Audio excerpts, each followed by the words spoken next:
Kenya will develop. Every county, every constituency, every ward will develop.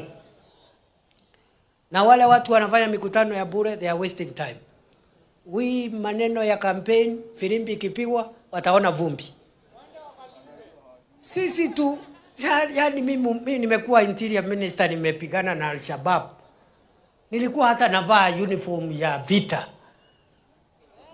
Watu kidogo hapa wanatembea hapa wanaongea sijui nini, wachochezi, watu kabila. Wataweza mimi kweli? Tukiwa na Rais William Ruto, watawezana na sisi? Oh my friend, nani watu hawajasimamia kitu yoyote. They have never supervised anything. Hawajaangalia barabara kama hii mpaka ijengwe ikamilike. Hawajasimamia hata shule. Wametoka tu huko wamepewa viti, alafu sasa wanatu lecture hapa. Enda ukalecture kwako nyumbani. Yeah, na sisi sio watu wa kutishwa ama usione tuko wapole. Sisi ni vile unajua ile gari ya moshi ni nyembamba, lakini hapo ndio gari ya moshi inapitia. Ile reli si unaona kareli ni kadogo.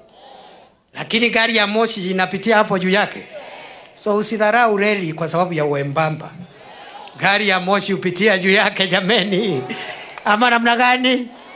Kwa sababu uongozi sio kifua, sio sijui nini, uongozi ni matendo. Uongozi ni kushughulikia wananchi. Kwa hiyo mimi nimeshukuru sana. Tuendelee na hii empowerment. Hivi kundi tusaidie. Tusimame na wananchi saa hii. Wakati hakuna kura. Ndio siku ya kura tuwe na kitu ya kujitetea nao.